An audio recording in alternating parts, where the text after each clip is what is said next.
let's give it 2 minutes more, then we'll begin.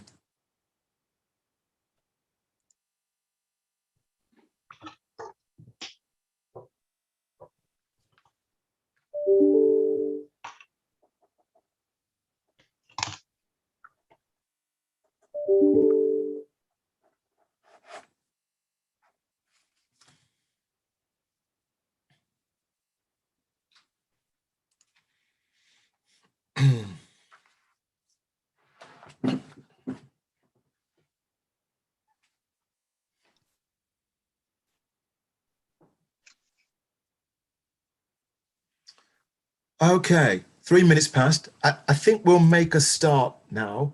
So a very good afternoon to everybody. I hope that you can all hear me okay. Please indicate if you can't. Thank you for all taking time out for this next session, Crime and Justice for the Ealing Borough Race Commission. And we have some really fantastic contributions to come to this commission, and there'll be plenty of time to ask quite a few questions, we hope. And I guess for those that haven't come to this commission before, that we were set up really after the awful past year we've had due to COVID-19 and also the death of George Floyd. And I'm sure, like me, many of you celebrated the guilty verdict, a real landmark in American justice, which reverberated literally across the world. I think many of us held our breath, hoping that justice would be served, but not knowing that it would be until it was. And I was particularly pleased with the statement by the president straight afterwards, in which he said that we as a nation must confront head-on systemic racism in our country. And I was encouraged by that, and I hope too that reverberates to this country and across Europe too, because without one acknowledging it and dealing with it, you can't change, we can't change. But we hope that we can make some changes here in Ealing, and I feel very privileged to chair this commission. My vice chair, unfortunately, can't be with us, Councillor Joanna Kamadou. She sent her apologies, she's a little bit unwell. But we have a great team of commissioners, and I want to call their first names and then quickly ask them to unmute themselves and introduce themselves as part of our commission team. So the first person is Reverend Mark. Please, can you unmute yourself and introduce yourself with a sentence? Yes, hello, Mark Paulson. I'm an Anglican priest, live in Southall, and the convener of Southall Faith Forum. Thank you. Callum. Hi everybody, my name is Callum Anderson. I am one of the commissioners. I live in South Acton, and I am a school governor at Dormers Wells High School in Southall and also at West London College. Thank you. Mohan. I'm Mohan Luthra. I've been resident in Ealing for a number of years, was active in Ealing CRC for a number of years, as well as the community advice program subsequently. Thank you, Mohan.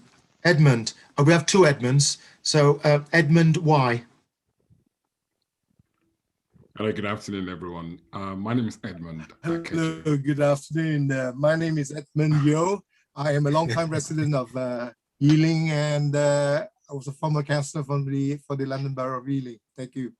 Thank you, Edmund. The other Edmund, Edmund A. Hello, I'm sorry, I did, despite your very careful efforts to distinguish us, I still managed to intrude on Edmund's session. My name is Edmund Akeju. I have a background in law, and I'm a resident in Ealing. I work with the West London Equality Centre. We are a local charity that operates from Ealing Broadway, and we assist people with free legal advice in several areas of law. I work in family law, I work in housing law, and also work on the hate crime tackling project of the organization. Thank you, Edmund. Nikki. Good afternoon, everyone. My name is Nicola Flash. I am a resident in Greenford. I am one of the commissioners and I am a biology teacher. Thank you, Nikki. Denise.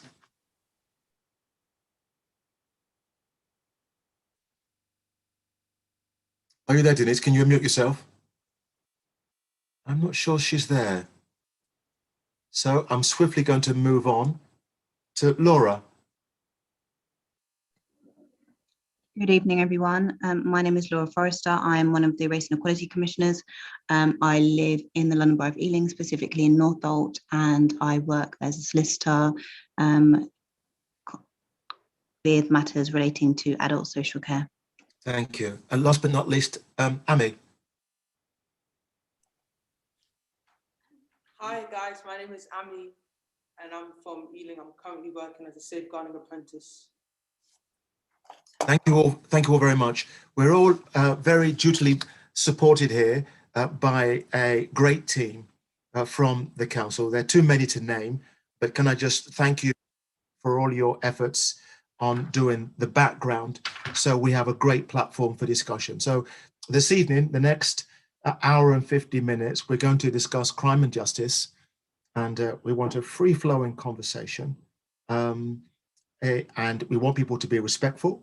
And can I also say that in this precious time that we have, with the huge challenges that confront us, I want us to lay bare our lived experiences, but also to pivot to how we think we can put things right. At the end of this commission, we want to put a set of recommendations that will take the borough and take these issues forward in a positive light, but in an honest fashion. We don't seek to skate over the key issues that many people will raise here and in other areas. So we have two parts. The first part will be moderated by Colin Brent from the Council's Youth Service, and he will moderate the discussion between Race Equality Commissioner Ami Karoma and two other young people who we've asked to share their experiences with the Commission. They will not be seen on camera, and neither will be their names. Colin has asked can the commissioners put their questions to young people in the Zoom chat, and he will ask them. But I think for the first part, Colin, if you can give a quick introduction and then begin the conversation with the three young people. So, Colin, the floor is yours. Thank you, everyone. So for those who don't know me, my name's Colin Brent. I'm the senior youth worker for Acton. So here at the moment in Bolingbroke Youth Centre in South Acton. Interestingly, it's just going to be an Ami today, because having had extensive discussions with the other two young people who were going to join us, the decision was made that they didn't feel comfortable talking about some of their own personal experiences in this forum, obviously being streamed live and with the presence of the police.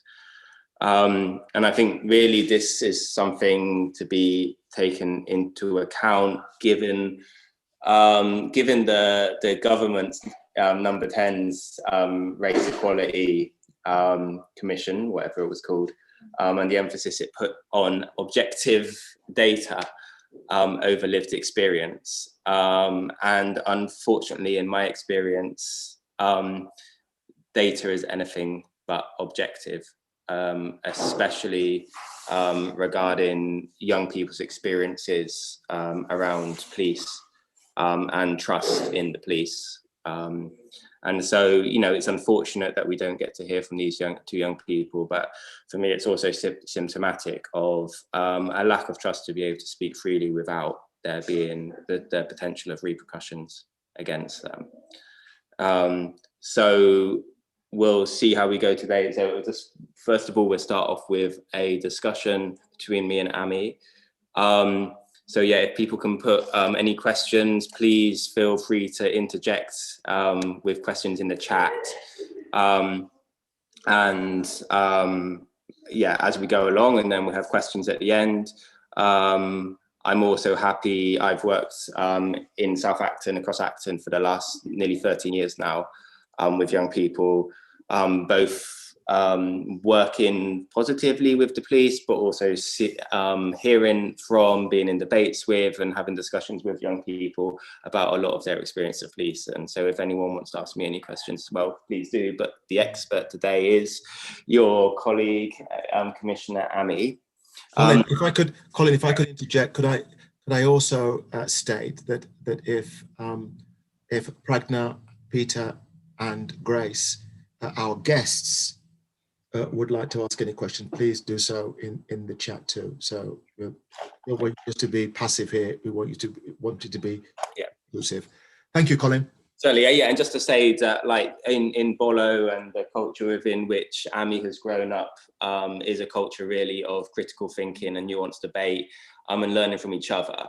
So this is not, we're not setting down a kind of manifesto here. It's about having a debate and exploring what the problems are, before we try to kind of come up with any solutions. So Ami, so you grew up in South Acton your whole life. What was your first like contacts with the police, really? What was your first, and did you first have any significant contact with them? Well, obviously growing up in South Acton, there's always police presence. So there was always contact with the police, but the first time where I was actually addressed by the police was when I was 13 and I was stopped and searched outside my home. Mm-hmm. So what? After school. So you were 13, and what happened? Do you want to? So I was walking back from school.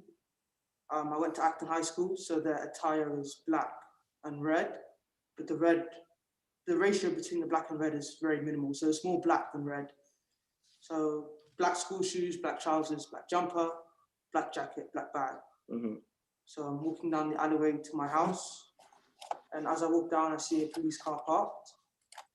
I'm not really taking, as I said, growing in South Acton, the police presence isn't really, it's not really like, wow, what the police doing there? Let me look. It's kind of normal. So they're always there. They're always there.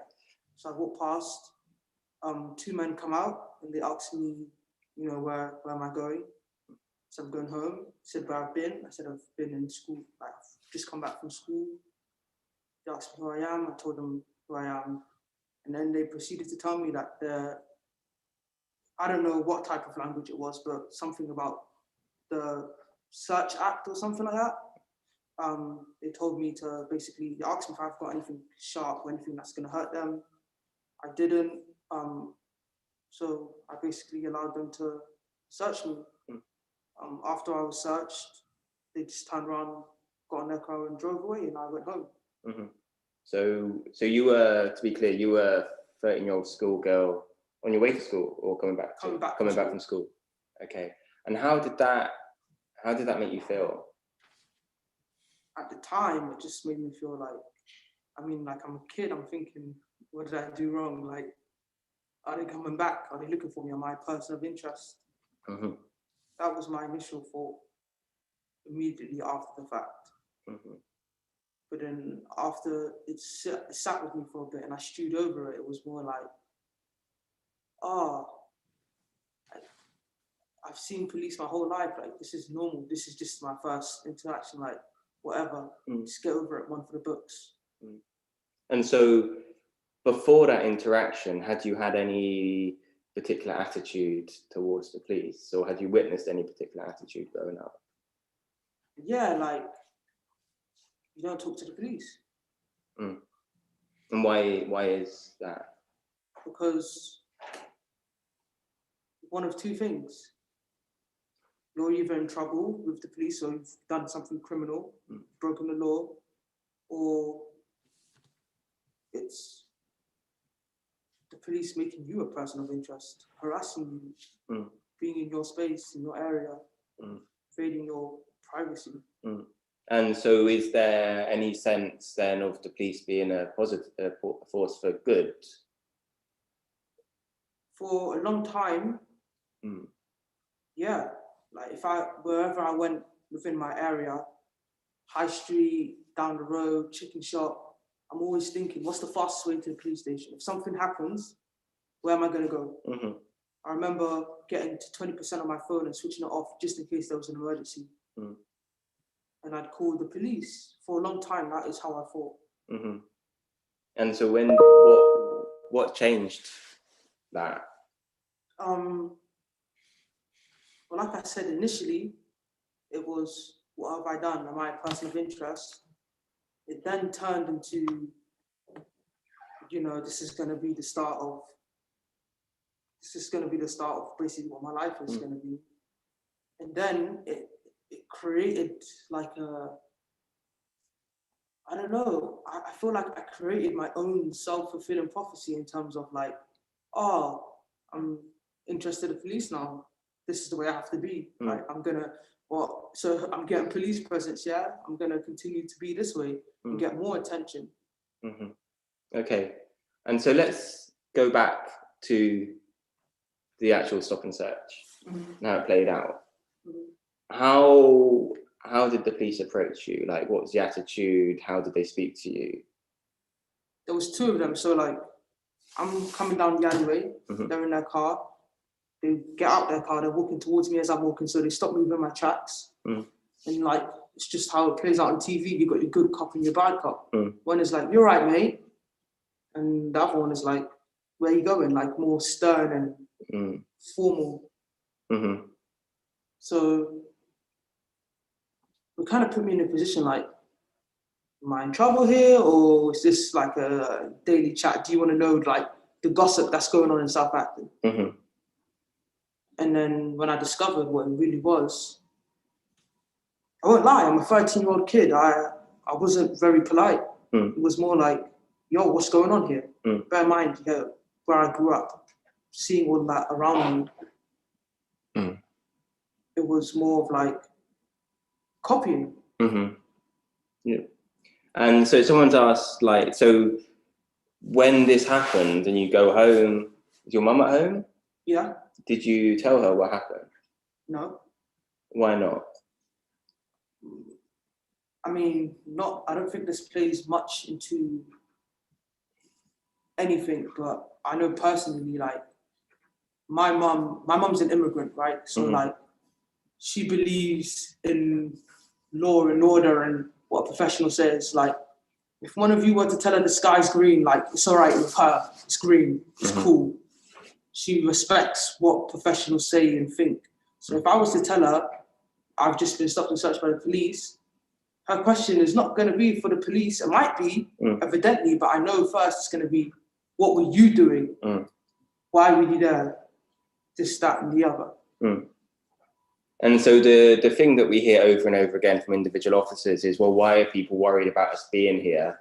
If they've done nothing wrong, then we're here to make them safe. Especially during Section 60s, where young people are obviously stopped and searched on a regular basis with no need for any suspicion. And that, hey, if you've done nothing wrong, you're fine. How you, in this occasion, had done nothing wrong and were stopped and searched. Did you feel, well, this is fine?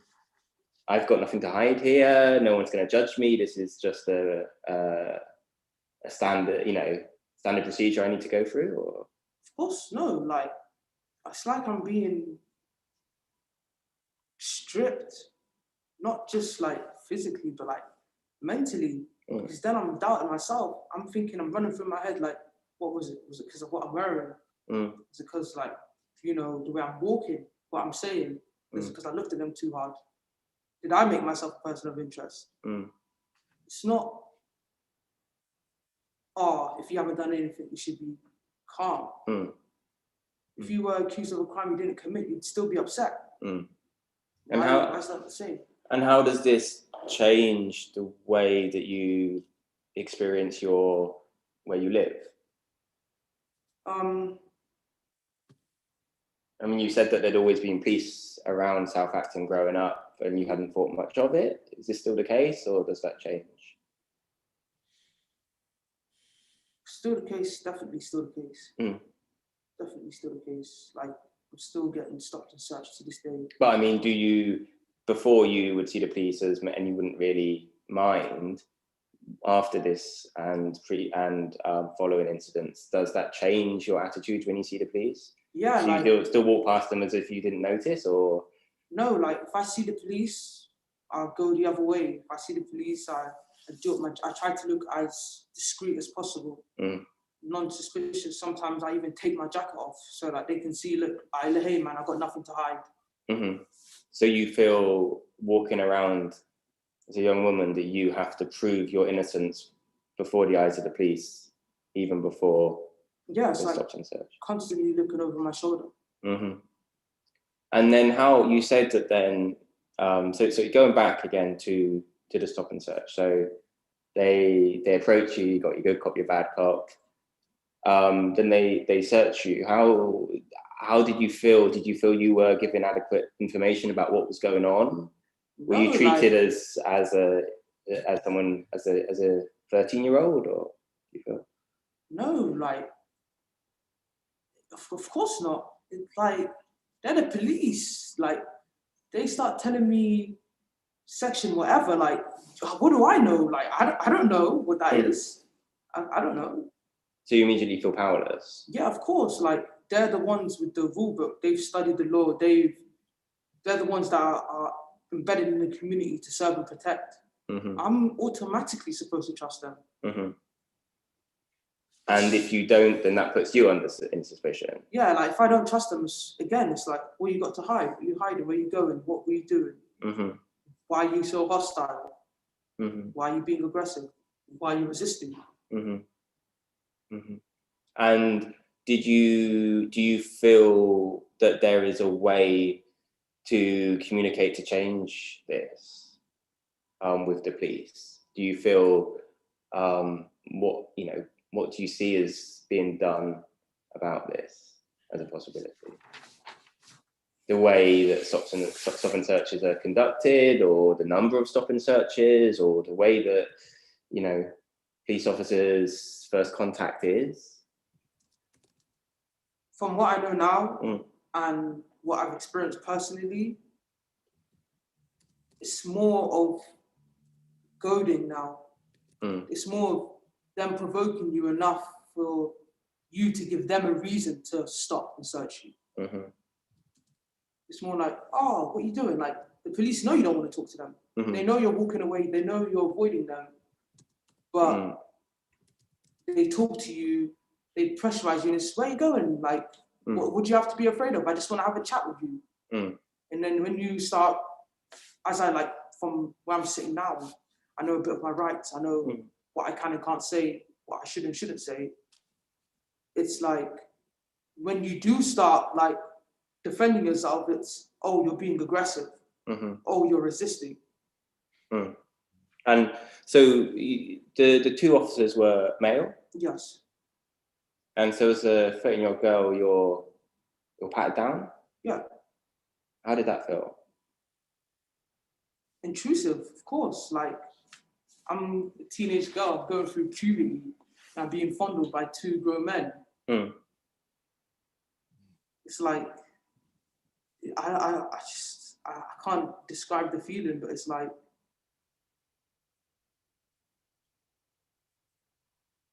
that's as close to a person as you can get. And they've done that without my permission. And you have no power to resist? No power. Yeah.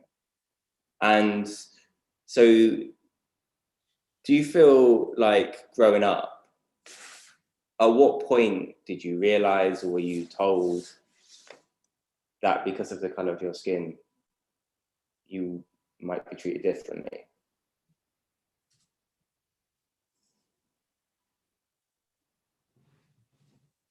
I was always told it. That's By, not something by my mum. Okay. She always told me, like, I'm gonna have to work 10 times harder. I'm gonna have to be 10 times better.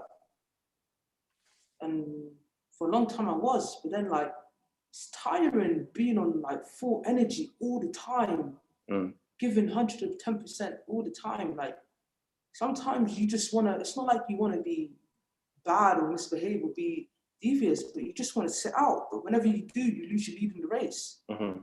And then you fall behind, and then people automatically start labeling you. Mm. So you feel that you can't ever relax? Yeah, I felt as if I could never just take a break. Mm-hmm. So you always have to be on your A game? Yeah, it's like being on overdrive all the time. Mm-hmm. And what, I mean, you said obviously that after this first incident, how many times have you been stopped and searched since then, or had major interactions with the police? I've had 2 major interactions with the police, but I've been stopped and searched too many times to count. And in general, how is that, you said this kind of impacted on your kind of almost your belief in who you are yourself? I mean, the second incident where I did get stopped and searched, not stopped and searched, sorry, where me and the police had another interaction was when I had about 6 guns to my head. And being threatened as I'm handcuffed to the ground that I'm gonna be shot. And you were 15? And it's not like, you know, they kicked in my front door. This is on Acton High Street, the same South Acton that I grew up in, been around. The shopkeepers that I know, the family members that I see, family friends. You'll quickly say what happened? Yeah, so in school, they have these designated days within the year, within the term. And usually it's like sexual health, mental health, drug and alcohol. But this day was specified around CSI, so detective stuff. So we made footprints, fingerprints, and we also made like fake guns, so wooden guns, and then they spray painted it black. So we're in DT, everyone's making fake guns. I'm talking about, you have a grip, a trigger, you know, you've got your aim sight, it looked real. So yeah, everyone's making their guns. The difference with me is that I didn't color my gun black because I didn't want it to actually look real. I just wanted it to be a piece of art that I made. So yeah, finished my artwork, I guess, and I put it in my bag as I would with anything else, and I went home. I didn't really actually go home. After school, I was hanging around with my friends, and there's like about 8, 9 of us maybe, of all different like ethnicity, races, and ages. So we're all just hanging around, not in a shop, not outside a shop, in an open space on Acton High Street. So we're all just standing there, and I'm like to my friends, hey, look what I made in DT today. So everyone's looking, they're like, oh, wow, like that's so cool. How do you do it? Blah, blah, blah. A couple of minutes after, we decided to go to the park. And as I crossed the road, I just remember like all of my clothes are like being blue. And bear in mind, like I said, I wear a black uniform. So all of my clothes were blue. And then I'm thinking like, it's just one of my friends. Bear in mind, I'm on my phone texting and I'm not paying mind to anything. It's one of my friends, like it's got nothing to do with me. Next thing you know, they're like, I have like 6 guns to my head. I'm not even thinking this is real. I look up, I'm not even thinking this is real. They're saying, get on the fucking floor. Like, they're just yelling at us, get on the floor. I'm not registering what's happening. Next thing I know, I get like kicked to the ground, like tackled to the ground. I get handcuffed, and as I'm on the ground, like I could feel like the barrel of the gun on my head. And they're telling me, like, we're gonna shoot you if you move. If you move, we're gonna kill you.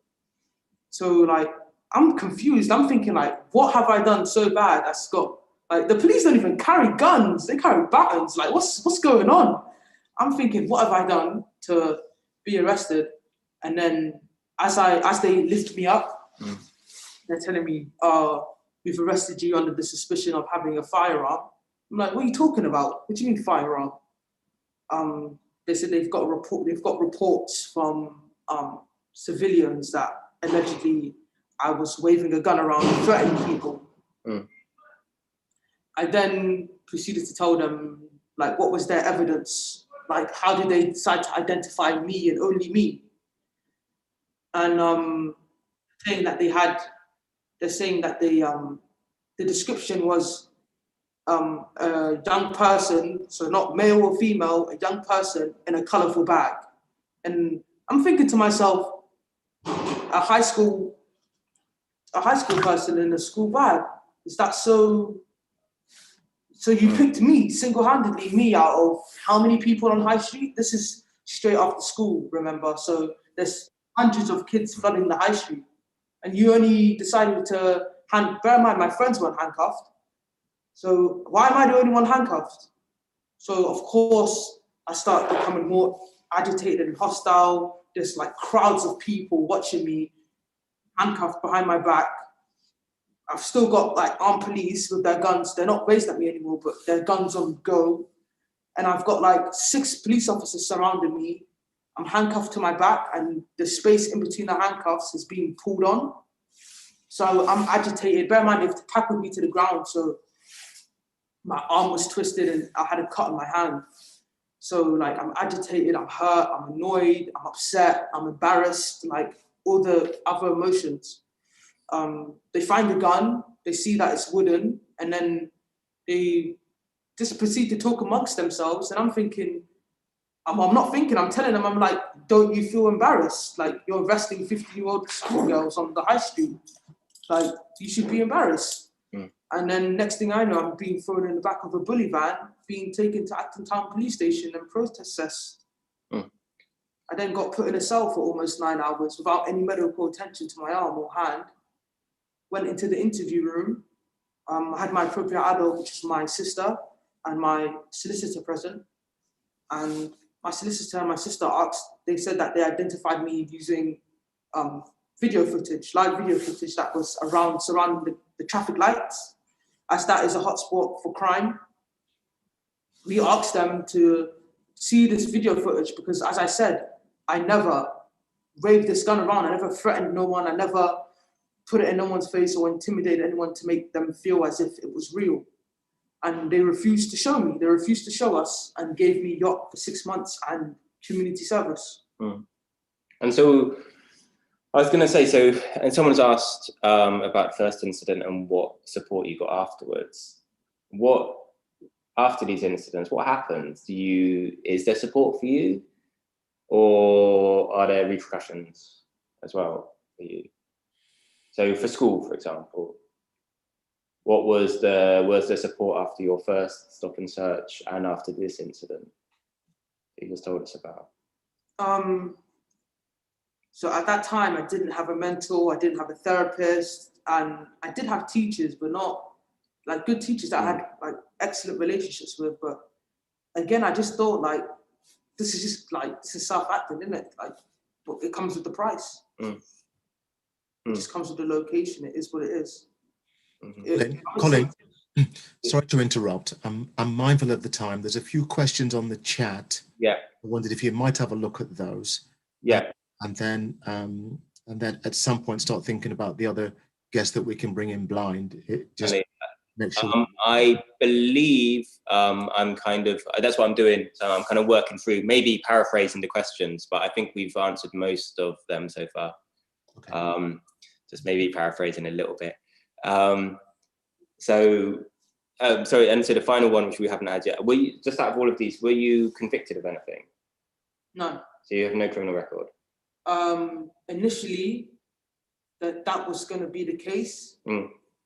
And then I came to Bolo, and I discussed it with you. Yeah. You spoke to whoever my yacht work was going to be. I don't know. You made a couple of phone calls, and they basically told me after I rebailed at the station that if I get arrested again, it will come up. But if in terms of CRB checks and if I go for a job, it will be clear. Okay. And sorry, if you were, would you call the police? Under what circumstances would you call the police? I mean, you said that, you had your phone, you made sure you had charge on it, so you could call the police. So if you're a victim of a crime, you would call the police? Probably not. Okay. Why not? I would have dealt with it myself. With my group of friends who came here. And so for you, it's more about getting support than a belief in justice?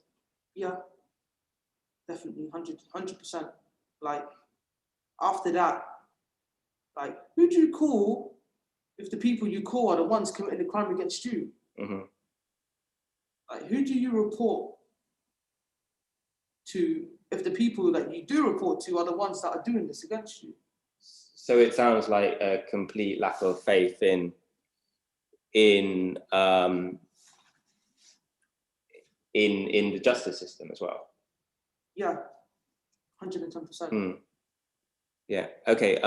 So the question at the bottom: what would you like to see the police change, and what do you think stops young people? Maybe we'll start this one. What do you think?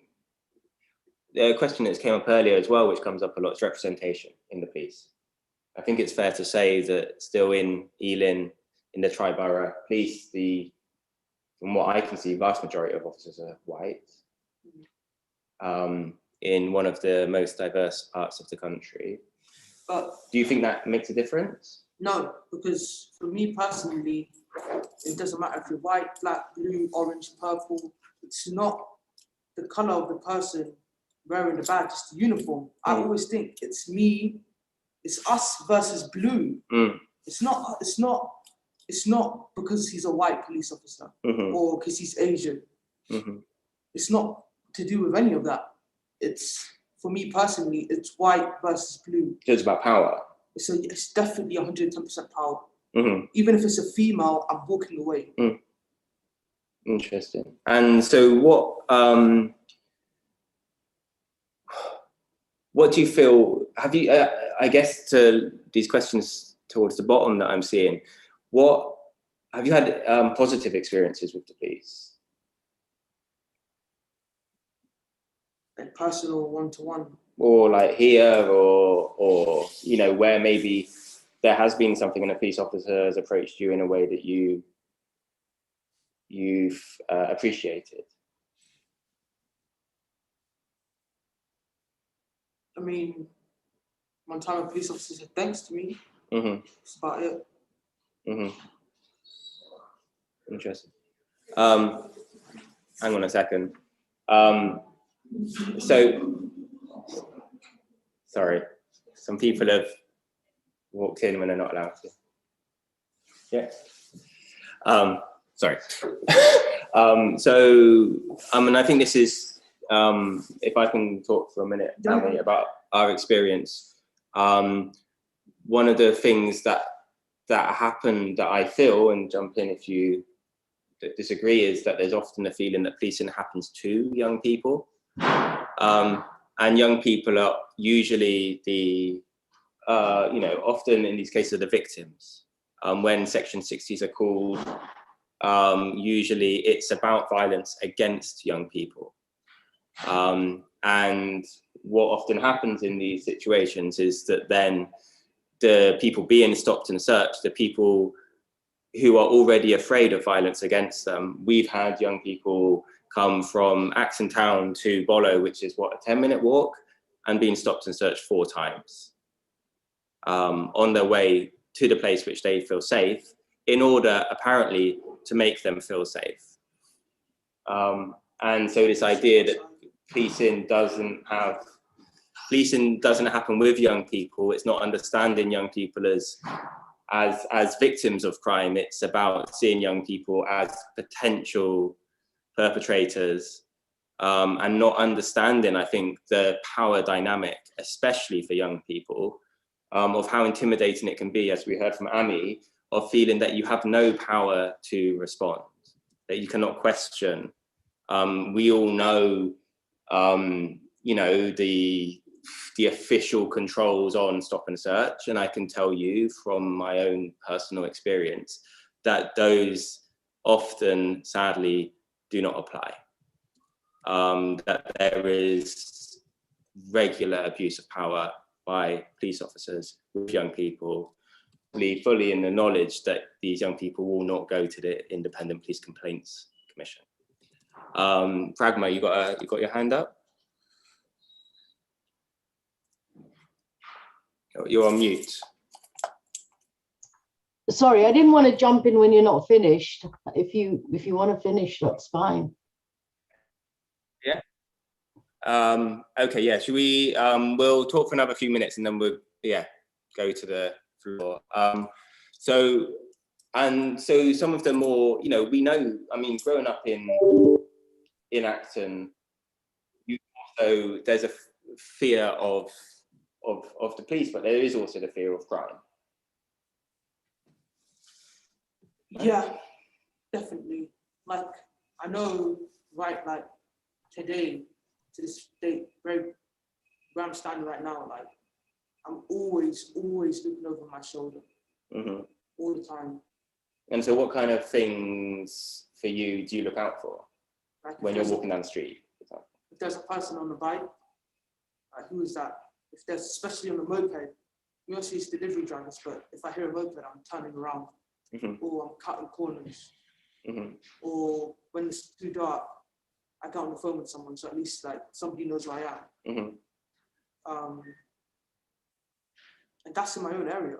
I'm not talking about outside. And so this is something that we hear regularly. We recently asked a lot of young people the same question: what would you do? You have a job interview for a job that you like. You're all ready to leave. You look out of your window and there's a car with tinted windows parked outside. There's no sign that it's anything to do with you. You are not necessarily gang affiliated. What do you do? And the answer pretty much universally was, we do not go to the job interview. We do not leave our house. And then the question is, well, what do you tell the interviewer? And they say, well, you can't tell them anything, because if you tell them that you're not coming because of, if you tell them the real reason, then you either come across as you're insane, or you come across as if you're gang affiliated. And actually, you're not gang affiliated? No. And you have no criminal record? No. So you have no reason for actually anyone really to come to attack you? No. No. And yet you still feel, as do a lot of the young people that we work with, that you are there is a constant threat of violence. Sometimes we feel like when we hang out with each other, there's going to be a constant fear of violence.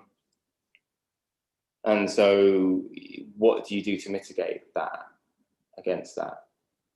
It's like I said, all I can do is just make myself look as inconspicuous as possible. Put my hood up, try like avoid contact, try be on my phone, try be as normal as possible. When we're on High Street, like lower your voice, like don't be too loud, walk in a straight line. Sometimes like wear bright colors, or sometimes like wear jeans today, not a tracksuit, wear jeans today, black and white shoes, stand out, but make sure when you're standing out, you look normal, not a person of interest. So constantly having to be aware of the way you hold yourself, the way you speak, the way you dress. Making sure I have like the right bag, so a backpack instead of a pouch where I can just put my phone in. So I have a backpack and only have a charger inside. So I guess considering what this commission is about, how much of it do you think is to do with race? How much of that experience is to do with the color of your skin, your background? All of it. All of it. I'm not saying like people of other races don't get stopped and searched just as much as I do, or don't get hurt or feel like they're getting abused by the police just as much as I do. But I think that plays a massive part in it. A massive part in it. And so do you think, so both with the police and with your experience of the threat of violence are both heightened by race? Yeah, of course.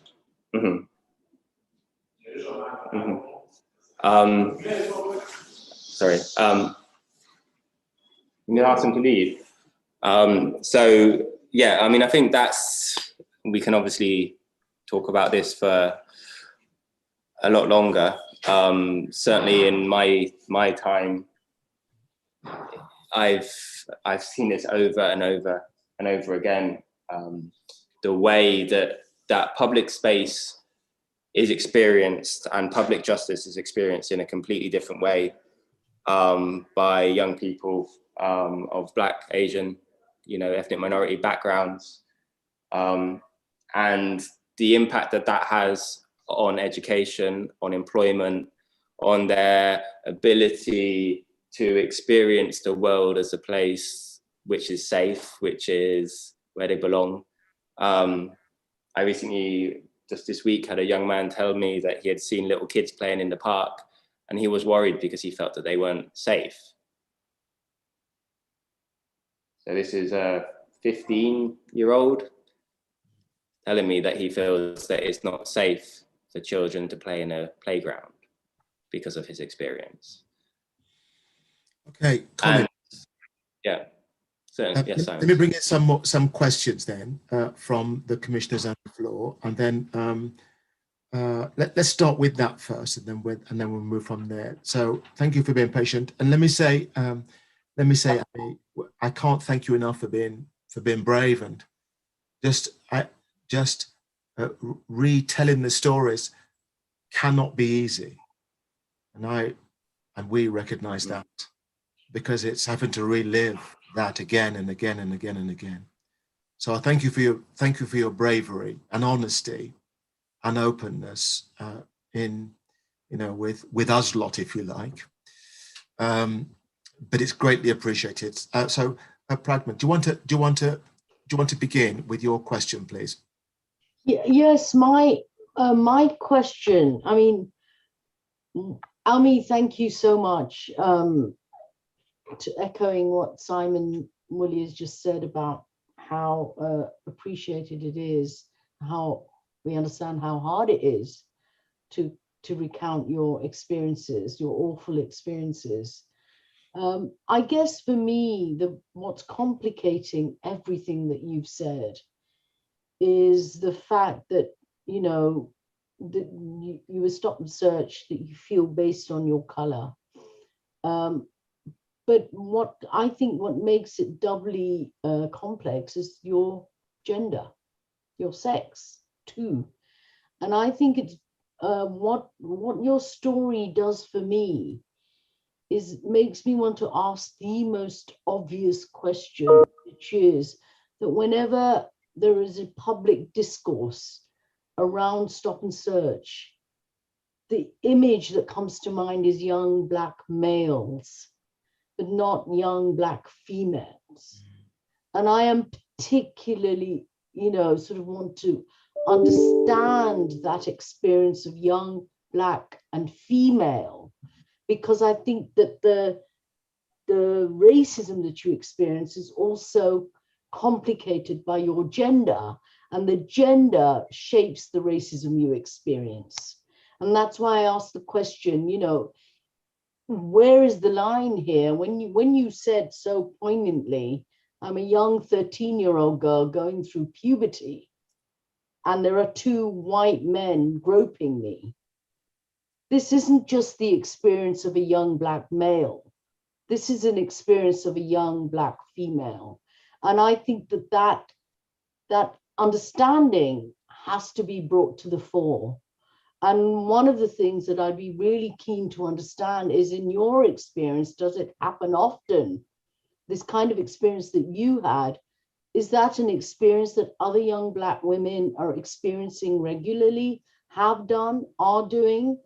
And does that, how does that make you feel? Because it's not just a question of race then, is it? It's a question of race and gender. In other words, there's an intersectional discrimination aspect to this, which complicates our understanding of race discrimination. It's an excellent question. Thank you, Pragna. Ami, are you able to speak to that, or?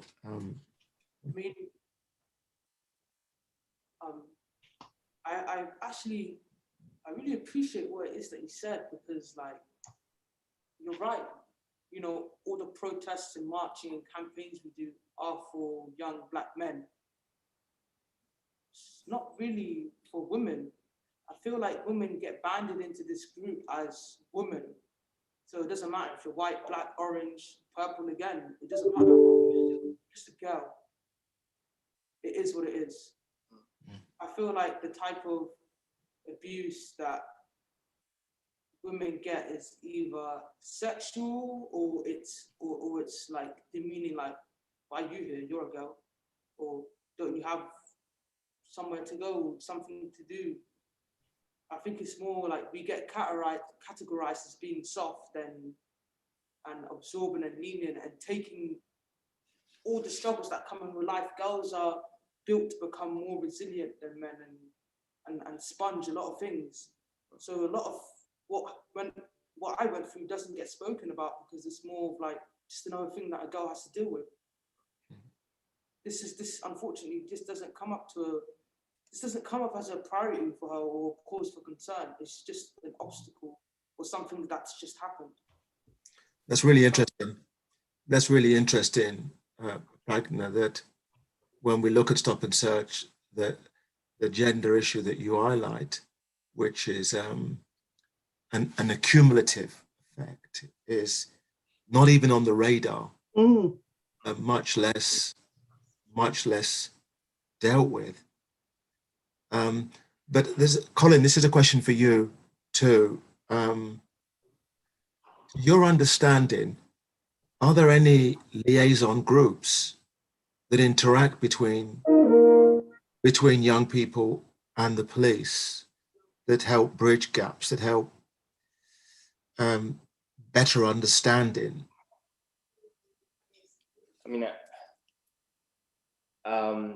it's a delicate question, Simon. How comfortable are you talking about your experiences of recent meetings with the police in your position? Well, I mean, let me just get a bit clear with that, and that is, are there any intermediary groups, not necessarily directly with the police, that third parties that help bridge the gaps and the understanding? Is there anything in Ealing that offers that, if you like, safe space that's able to better understand? So there is the Ealing Equality, I can't remember what they're called, which have, so they sit on the, so they look at race crimes, and they meet once a month, I believe, during non-COVID times.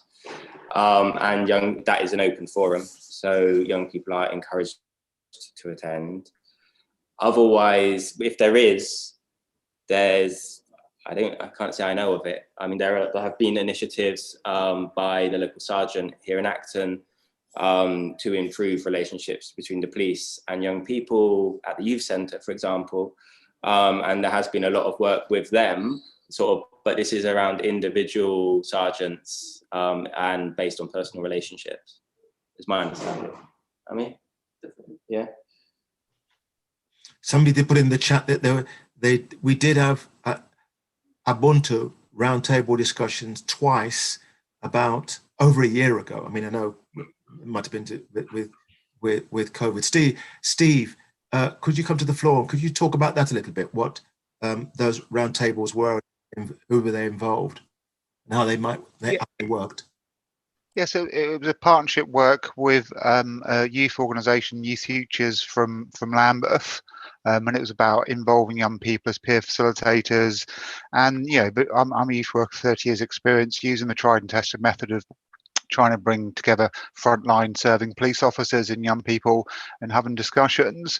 But I think a lot of effort goes into trying to set those things up. I think they're quite good as part of the mix, but kind of convincing young people with the kind of relevant lived experience and the most to gain, the most to contribute to come into those arenas where there's such a lack of trust is quite difficult. So I think they're good, they're part of the mix, but I think trust factors and all the other things feed into how we involve young people in those. Thank you.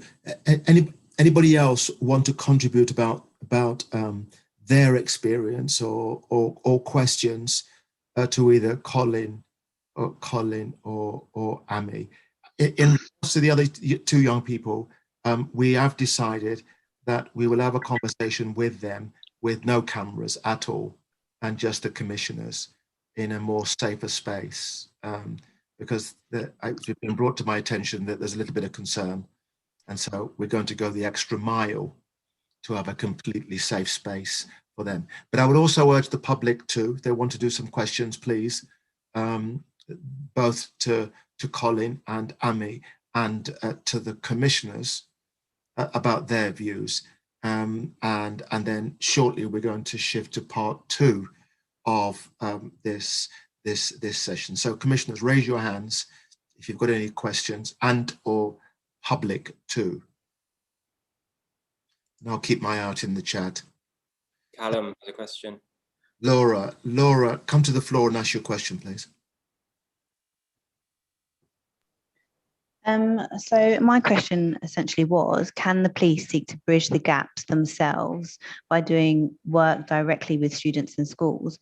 And also I asked a question earlier, which perhaps the police can address. If you want me to read that out at some point, I will do.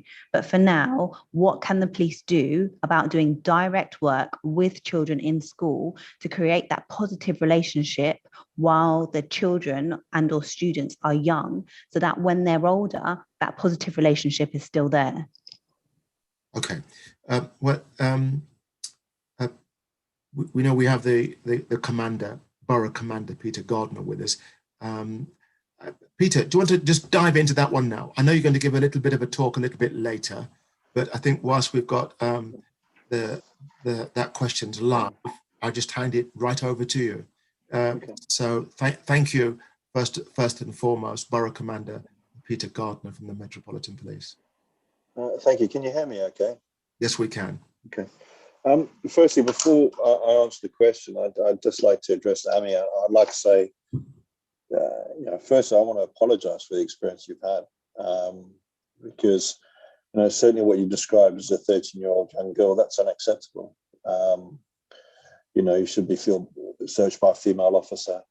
You should have been very clearly explained why you were stopped. I can only apologise for what was clearly unjust.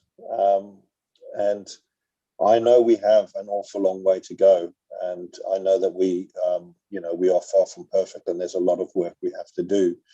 But I recognise that it's bravery of people like yourself coming forward and willing to have these discussions with us that starts to change the dialogue and starts to bridge those gaps. So I just want to thank you first and foremost, because I know how tough it must be and how brave you had to be to come forward and have that discussion and share those experiences. So I'm sorry for what happened to you, but I want to thank you for your willingness to talk about it and to bring it to this forum. So thank you. Then in terms of going on to the questions, which was addressed around how we can engage with young people. So we do have school officers, and they do cover most of the secondary schools. We don't have them in all the primary schools here yet. And we do a lot of engagement and a lot of work within those schools. We also run boxing, sports facilities, etc., football and boxing mostly, and we also have the cadets. But it's not enough, because the person who's going to come and want to join the cadets is not necessarily the person who's having the experiences that Amy has described so clearly. So we do have what we've established now as a youth forum. So we've established that. So I'm responsible for West London, which includes Ealing along with Hounslow and Hillingdon. We've established a youth forum now which goes across the 3 boroughs, with the idea that once it gets big enough and is established enough, we can then split that up into separate forums for each borough. We also have our community-led training, which is coming into our new cadets. So at the moment, we're recruiting very heavily, and Grace on the line, I know we'll briefly mention that later, but our target is to get much more representative of the communities that we police. So there's quite a lot of community input coming into that training, which is done, some of which is done locally. It's not all done up in Hendon. And then obviously we have our formal groups that hold us to account, like our IAGs and our stop and search scrutiny panels, as well as the public forums like this one and like the ones we have with the council. So with young people, there's always more we can do. And I think our greatest challenge is often that the very people that we need to have dialogue with and the very people that we're trying to reach are the ones that it's most difficult to establish that relationship with. Mm. So when I look at our IAGs, and that's why we said, no, we need a youth forum to support that. Our IAGs are brilliant, and I won't have a bad thing to say about them. But at the same time, They're not young black kids, girls and boys growing up on South African estates. And that's the very communities that we need to speak to. So I don't have all the answers, but we are doing our very best. And what we would like is your input into that also, because it's a dialogue, right? It takes both of us to make this work. And I'd really like your input onto that also. But those are just a few of the sort of engagement activities that we are doing, which I've described. Okay.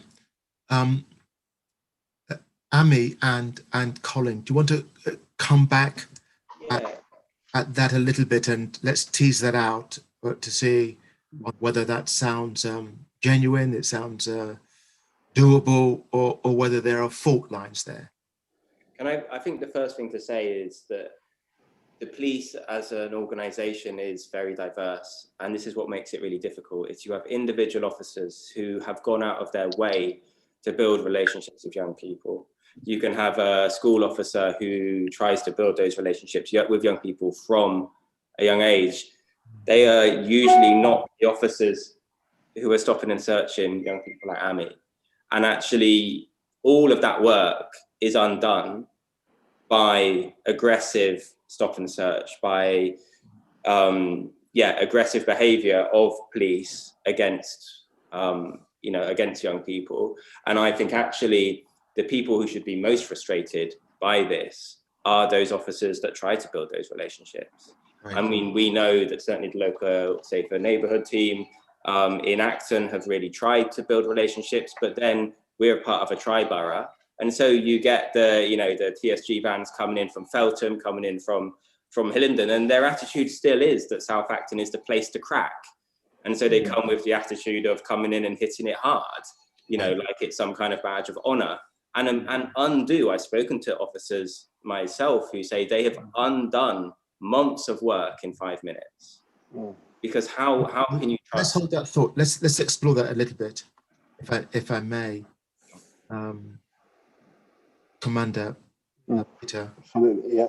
That you have these people that Colin said go in there, do a lot of work, build a lot of trust, and then it can be undone by the outside heavy mob, if you like, coming in and trouncing on all the trust that you've built. I mean, do you have those intersection police conversations about what transpires when it's often delivered heavy-handed and not by the people that have any relationship with those that they're engaging with? Yeah, I'd like to talk about it. It is true that often we have units from different parts of the Met coming into West London. That's generally in response to a request from us because we're having a particular issue, normally around violence. And the TSG get the same training as us. They get more enhanced training. So it's disappointing to hear what was said there. But it's a very tricky one, stop and search, right? I see it somewhat as a necessary evil in many respects. So we've just had the exact officers you talk about. We've just had the TSG here, the last couple of months across Northolt in particular, and a bit in South Acton, because those are two biggest areas of violence and tension. And over that period, they recovered, from stop and search, 188 knives, 46 offensive weapons, and 30-odd firearms, right? So, you're caught in that dilemma where that's not the capacity that we can have as a local unit to try and suppress violence. Right. And normally we have a dialogue, and normally it's quite an in-depth dialogue. Yeah. And we try and make sure we account. So this is what's going on there. This is what you need to be aware of. But it's obviously, we are all human, right? And as humans, we're fallible, and experiences won't be the same across the board. So I am sorry to hear of sort of the experience you've talked about outside officers coming in. But if I'm also honest, and I know this is probably not what you want to hear, we really do rely on those officers because sometimes we have real problems. Like, last summer in the South Acton area, which is the area we're talking about, we were literally with our backs against the wall trying to prevent homicides from taking place. We had significant intelligence about people intending to stab each other, etc., from gangs associated with the area. and we rely on the capacity of units like the TSG to come and support us in those issues, because it's at that time you're like in the area and you're thinking, we have to do everything we can to stop somebody being knifed to death here, to stop the next homicide from taking place. Right. And that's a very difficult position to be in. You've got to try and balance the impact of that against the impact in the area. And I know in the summer, for example, we had a number of Section 60s in South Acton, and Section 60 is a very controversial power. Right. Because effectively it allows us to search without necessarily having the same level of justification as we will under other parts of the Policing Acts. But Section 60, we always try and publish it. When we have a Section 60, we talk about it, we publish it on our social media, because the best thing is if someone says, oh, there's a Section 60, then no one goes in the area, then we know that the people that were intending on doing violence in the area are not there. So it is a very difficult one. And I do understand that, one bad experience can undo months of really good work that our community officers do.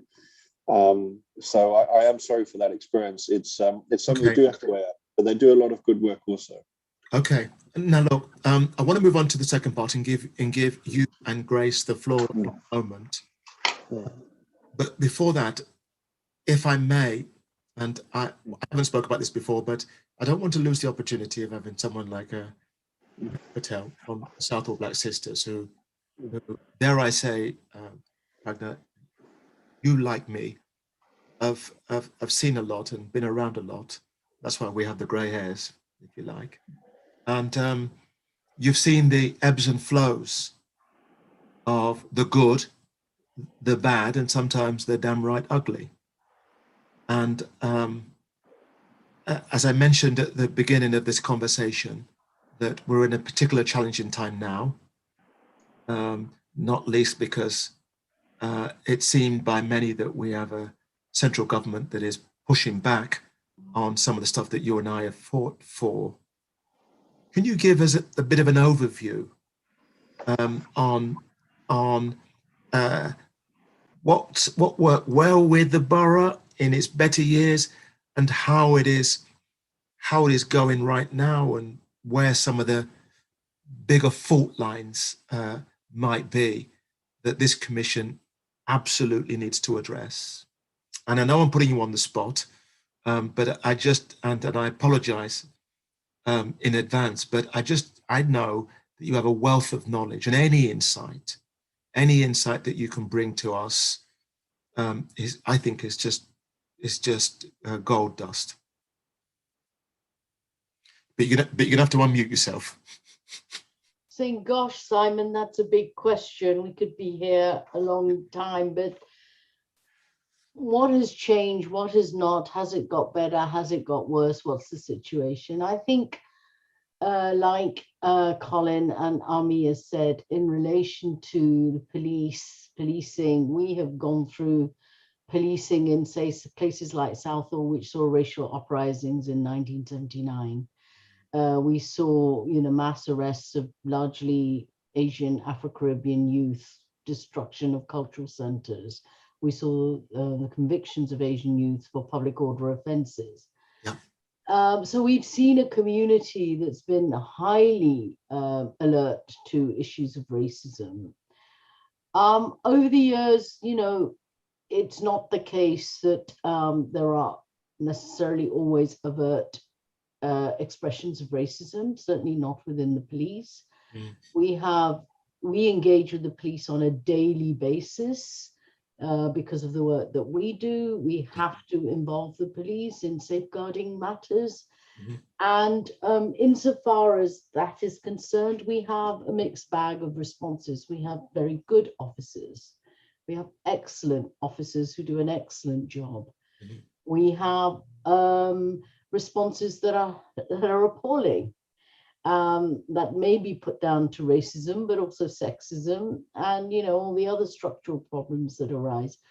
So I can talk about some of the most important, I think the significant issues that we face are in terms of data sharing between the police and Home Office.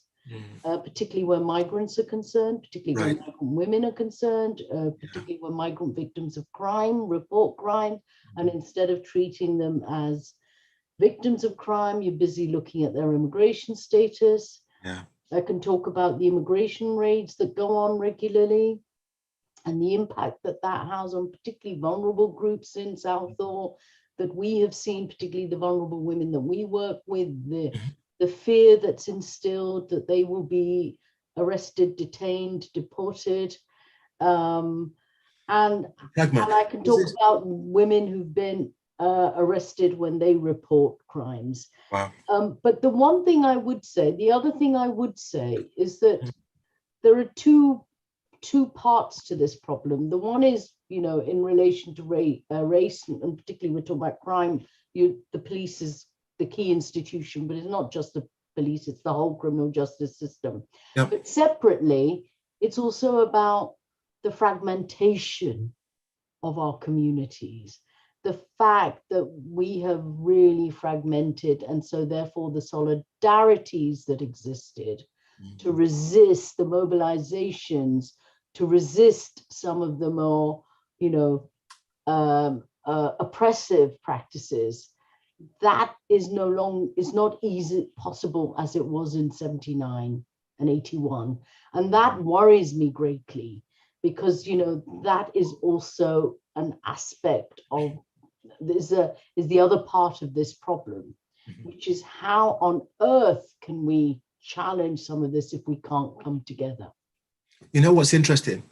That you said that with the people that you're dealing with, there are some very good officers and some very, my word, but I'm paraphrasing, shocking in interactions. And I guess after all these years, because you will have worked with senior officers, senior people at the Home Office and local government, why isn't there a standard that we should all be able to expect rather than a lottery whether you have a good officer or a bad one? Yeah, I think the problem is implementation. The problem is consistent implementation of the law.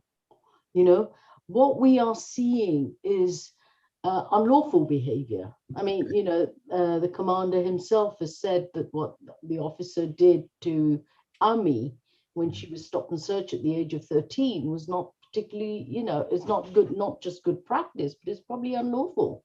Right. You know, she was a minor. But I think that the problem is, how do you achieve consistency in the standard that needs to be reached? And the standard that needs to be reached is a standard that must be based on a respect for human rights. I mean, that's the framework through which we should see this. And therefore, how do you get consistency in terms of respect for human rights when there is engagement with the criminal justice system? And two more supplementary questions, if you don't mind. One is, often does the mood music change with a particular type of Home Secretary that gives, take care, bye, all the best. Thank Colin and Ami. Ami, you're welcome to stay, you know, because you're a commissioner and you can stay as long as you want. And you can ask. We're actually in the middle of making a film about crime and justice. All right. We have to look forward to seeing the film. and both of you, thank you. Keep well, keep safe. Thank you. Thanks, everyone. Bye. Does the mood music change with it with Home Office rhetoric?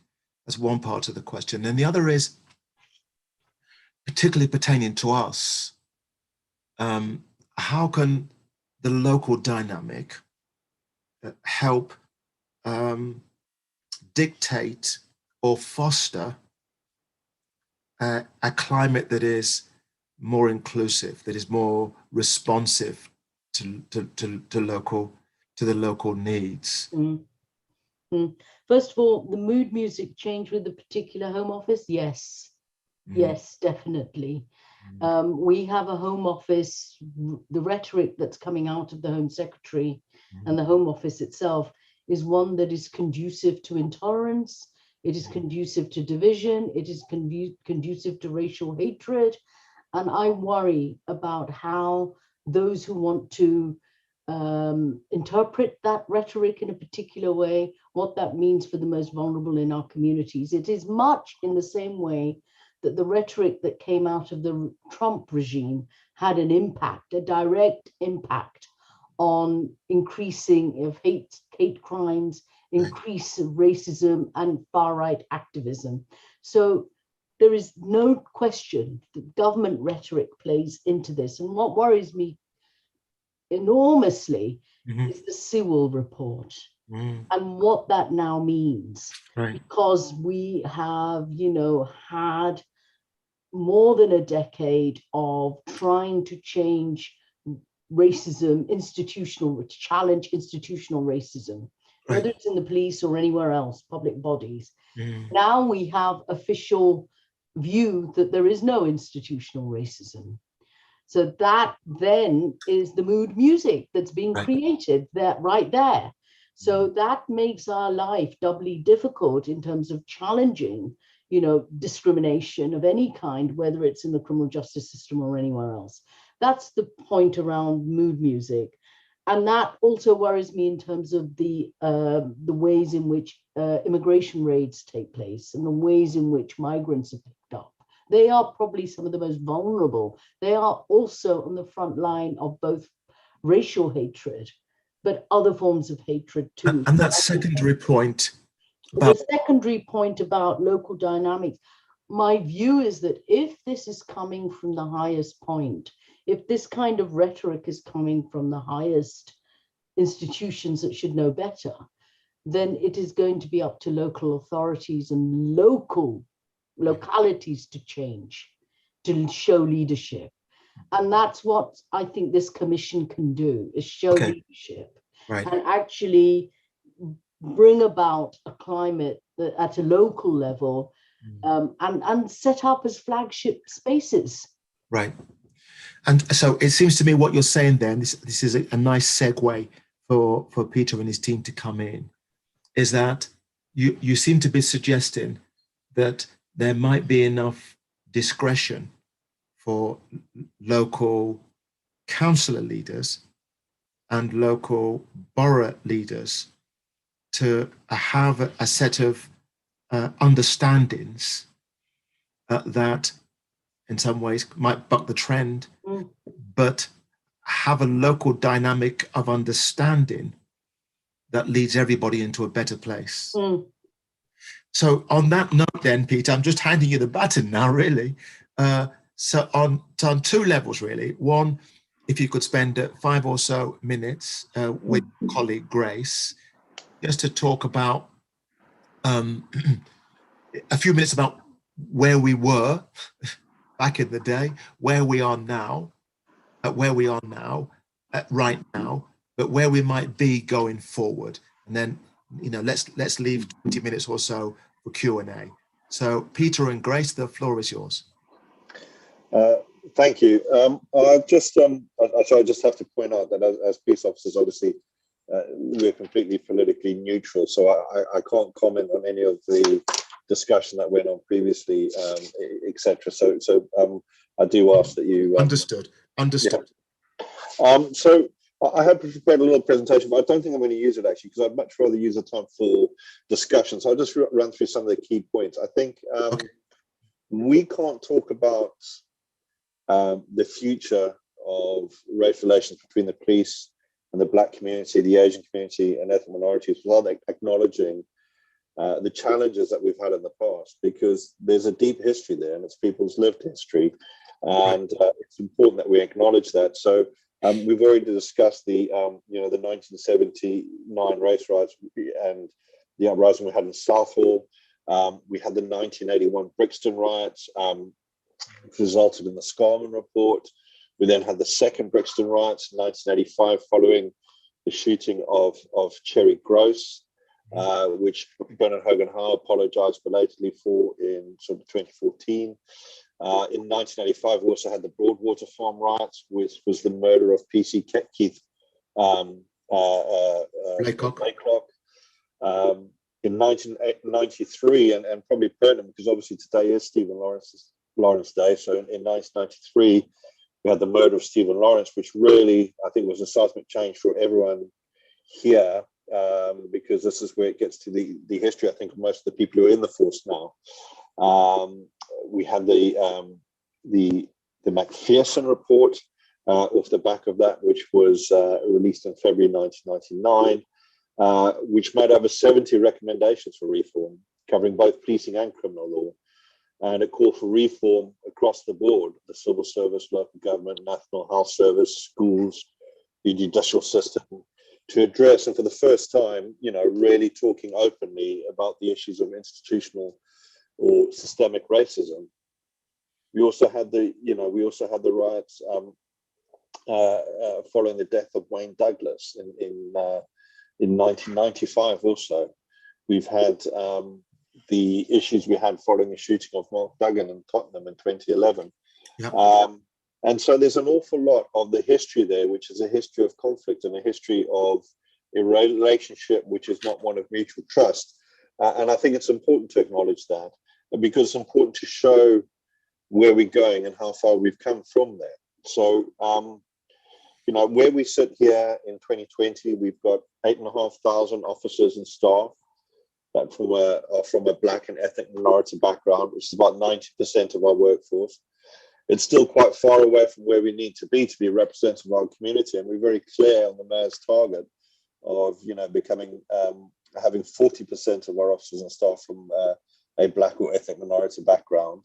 As it stands in the West area here, which is the officers that work Ealing, just under 24% of our officers and staff are either Black, mixed race, or from an ethnic minority background. So we've got just under 500 officers here in West area that are Black, mixed race, and ethnic minority. In terms of our leadership, it's 26% of our inspectors and detective inspectors, and 17% of our sergeants and detective sergeants. And the most encouraging statistic for me, and I know we're not here to talk about statistics, we're talking about experiences, but when I came to West Area, which was in October 2019, I was looking at our recruitment, and over 50% of the applications that we get for police officer roles from people resident in West London are from Black and ethnic minority backgrounds or Asian backgrounds. That tells me that the picture is changing. And that's reflected a little bit when I look at the makeup of our police officers. So we can see the trend improving over time. So of police officers more than 20 years of service, only 14% are from that ethnic minority background. Of those from 10 to 14 years experience, it's 20%. Of those with less than 10 years experience, it's 24%. So we can see that progression through time of us becoming more diverse, but clearly, and the commission's acknowledged this, and we all know it, it's not fast enough.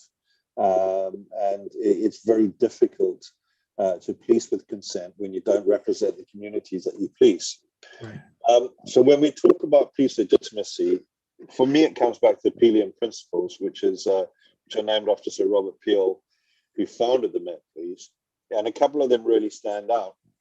And this is why legitimacy matters, and this is why experiences of people like Amy matter, and this is why it's important that we have a service that represents the communities that we police, because our principles around policing of consent is to seek to preserve public favor, not by pandering to public opinion, but by constantly demonstrating absolutely impartial service to law, in complete independence of policy, and not without regard to the justice or injustice of the substance of individual laws.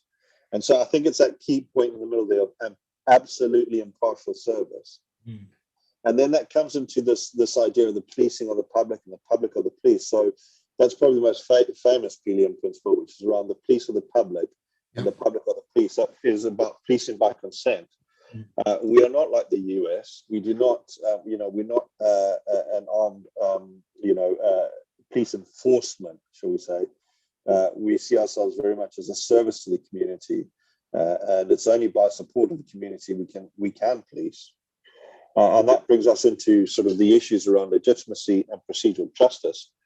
If we don't have popular legitimacy amongst the communities that we police, and clearly from Amy's experience and from the experience of lots of other people, we don't have that legitimacy, then we can never, police with the authority, respect, and support of the communities that we are policing. So I think it's really important, but it's also important to know where we are. So every quarter, MOPAC do a public attitude survey, which when they survey everybody and they talk about, do we agree that the police treat everyone fairly, regardless of who they are?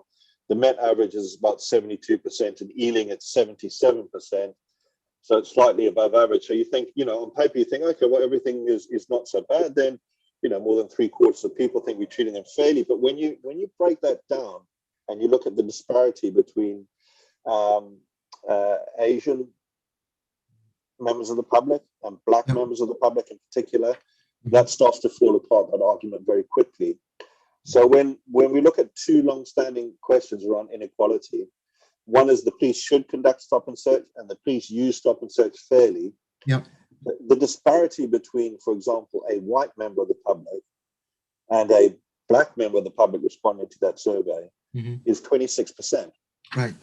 So you've got this massive disparity between, when you get into those data, between the lived experiences of people who are actually responding to those MOPAC surveys. And this was, and I think last year, the issues around the death of George Floyd, his murder, and thankfully with the right result from the prosecution this week, really highlighted that. So, and this was really shown in the change in attitude here in the UK, because that brought to, I think, to public discourse a lot of the issues that had been around. So those two questions about should we conduct stop and search and do we use stop and search fairly dropped massively after the issue of George Floyd. So we went from 77% of the public thinking we were using stop and search fairly down to 67% overnight following sort of the issues around George Floyd. And should we conduct stop and search went from 84% down to 75%. So we can see how one event on the other side of the world really brought home to us a lot of the issues that we face here. And again, it comes to trust, which is key to what we're doing and around our legitimacy. And again, if we look, the NHS has got 93% trust with the public. The Met Police has got 82%, central government 58%, and media right down at 28%. So you think, well, 82% of the public trust us. That's not a bad place to be, and it's not. But again, when we start looking at the inequality within that, right? So we have, as the Met, again, we've got a disparity between, so we say, white British people and people of a Black or an Afro-Caribbean background of, nearly 23% in that levels of trust. So whilst a white, British person might have their levels of trust in the police up at about 86%, for a Black person, that'll be down sitting at about 63%. So it's a huge. Peter, let's just drill down that a little bit, because this is probably where the nub of much of the conversation might be. Not all, but a lot. So there's a disparity of, I think you said 26 or 20-something% between white people and Black people. Yet the disparity between stop and search between white people and Black people are significantly more than that. So is it any surprise? I mean, I'm surprised that it's that high, given the disparity. Maybe because the questions that are not being answered are to young people. Because if you were to ask young people that same question, who are at the sharp end of interaction, if you have no interaction with, little or no interaction with the police, you might have that 80% thinking, not too bad. If you are subject to the interaction of Ami and his peers, the experience is shockingly different. And so whilst the data says one thing, that we need to join the dots. When we join the dots, we see, well, of course, the experience and the understanding is different because the interaction is profoundly different. Absolutely. So it seems to me that the question, one of the central questions is, if the interaction is disproportionate, how do we begin to change that? And secondly, I mean, is it the interaction, the disproportionate interaction? I mean, I was shocked by the figure May last year when stop and search went up with young black youths when 95% of the nation was indoors. But for black youths, nevertheless, stop and search went up 25%. I think 40,000 black youths were stopped and searched. That how is that justifiable? And isn't that, let me put it another way. Let me put it another way. How old were you when you joined the police, Peter? I actually joined the police in 2015. So I was in my 40s. Yeah. Okay. Well, good. That's good.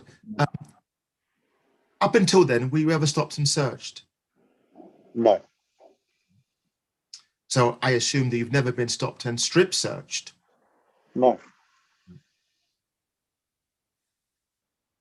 But those youths like Amy, I mean, a young woman, have lost count. Yeah. I mean, pregnant. Amy spoke about having therapy, and I didn't really want to go into detail because it sounded personal, but I might need therapy if I had been traumatized with guns to my head over a gun that I made at school. So there's a big disjunct. There's a big disjunct, Peter. And can we acknowledge it? Can we unpick it? Because that seems to be, key areas. I'm sorry I stopped your flow, but just to answer that. No, listen, I think you're absolutely right. I mean, there is a massive, difference there around proportionality, and that is something that we acknowledge, and it's something that we're determined to fix, and it's something that we are determined that the experiences of Amy and other young people, are improved. That we're not that. I don't think we can completely get rid of stop and search because it is an effective tool, and we've seen it in those numbers I gave you earlier about weapons that were seized, etc. It does work, but we have to be fair and proportionate about how we use it, and I absolutely acknowledge that there is disproportionality in Ealing alone. If you are a black person, you're 6.5 times more likely to be stopped and searched than if you're a white person, right? Yeah. So I please make no mistake. I'm not saying that's not there. I absolutely acknowledge that. And it's our determination to make that proportionate, to make that right. But I think also it goes way beyond just stop and search. If you're a black person in Ealing, you're also more likely to be a victim of violent crime. You're also more likely to be stabbed. So it's a much bigger picture, but it's a picture that we play a very important part in. And that's not just about the stop and search, which is disproportionate, which we're seeking to fix, but it's also what really troubles me about what Amy said was about that fear of constantly looking over your shoulder, of not going to a job interview because there's a vehicle outside, right? I mean, our purpose is to make communities safe. Amy very clearly does not feel she lives in a safe community. So it's beyond just stop and search. I think we have a huge role to play about making communities feel safer, about reducing that level of violence. And part of that is stop and search. But stop and search is also an effective tool in reducing violence, a very effective tool. So within there, there's a lot that we need to improve. I think a lot of it is about the training of our officers and the experiences people have when they're stopped and searched. I think we need to treat people all the time fully with respect. We need to speak to them with respect. We need to treat them with respect. I think there's also a tendency, perhaps sometimes we're too quick to put handcuffs on someone when we stop them because we perceive they're a threat. But can we justify that? Do we always justify that? So just in around the interaction itself, there's an awful lot we need to do. But there's an awful lot also around the disproportionality that we're working towards. And that's why we've started, so all our stop and search, particularly our stop and search that involves someone stopped just because of the smell of cannabis, which is one that often, gets pushed back at us. Yep. All of that is recorded on body-worn video. There's a stop and search community scrutiny panel that reviews that. And it reviews it not with the attempt of, let's try and catch the police out, let's do that. It's about, how do we improve this? What are the lessons that we can learn? So when that officer is back in a community and conducting a stop and search, they're doing it with those lessons in mind, and it's a better experience for those all around. So I make no mistake, I'm not acknowledging the disproportionality, because it is there, and the figures don't lie. I want to open it up. I want to invite you to, Grace, at any time, please raise your hand and come in. I want to open to the floor. I'd love Grace to come in, please, because Grace is an outreach worker who works with me here in West Area, and I'd really love her to talk about that question about legitimacy, about trying to look like your population that you police. And Grace is very Grace, the floor is yours. Thank you very much. Good evening, everyone. So my name is Grace, and I'm an outreach recruitment lead, and I work within the West Area. And part of my role is basically to have tailored engagement to approach the different communities that we serve, so that we can in turn have a more diverse workforce. So what I do is I work with different organizations. Internally, I also work with youth engagement officers, schools officers, as well as some of our ward officers, just to see how we can bridge that gap and also develop relationships with the different communities that we're working in, and to try and just develop that relationship better, and also talk about our new career pathways as well. So some of the organizations that I work with within Ealing would include Action West London, as well as Work West. I also work with the Department of Work and Pensions, and I also work with local authority as well as housing associations, just to talk about the different opportunities that we have. In each of our interactions, we know that there's still a lot of work to be done, and which we are trying to change and trying to improve that. And by no way have we achieved what we set out to achieve. But in terms of that as well, we've been set out target within the Mayor's Action Plan. So for instance, I'm just going to give you just some rough figures in terms of what we've achieved so far. So in the Mayor's Action Plan, like Mr. Gardner had mentioned, we set out to get 40% Black and Asian minority ethnic groups within the workforce. So at the moment, as it stands, within our current pathways, which we recently introduced, we've got about 34% within the pipeline, which is really good. So that shows us that we're going in the right direction in terms of recruiting from a more diverse background, and also actually making sure that we're recruiting from the communities that we are serving. And that also then brings me on to my next point. So in terms of approaching the different communities, we have now introduced the London residency criteria. So then that means that people that live in London can actually police London, because they could better understand the communities that they're serving. And in terms of some of the activities and engagement that we're doing to engage the youth, so we've got the MPS Awareness Day, which is for 16 to 18-year-olds.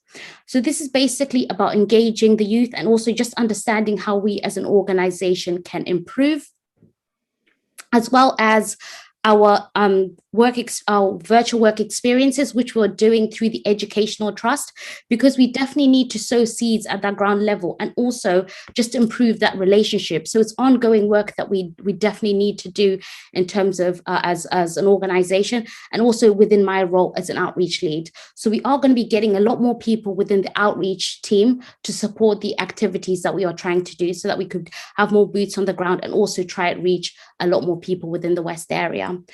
So that is it from me. I will hand back over to you, Lord Willie.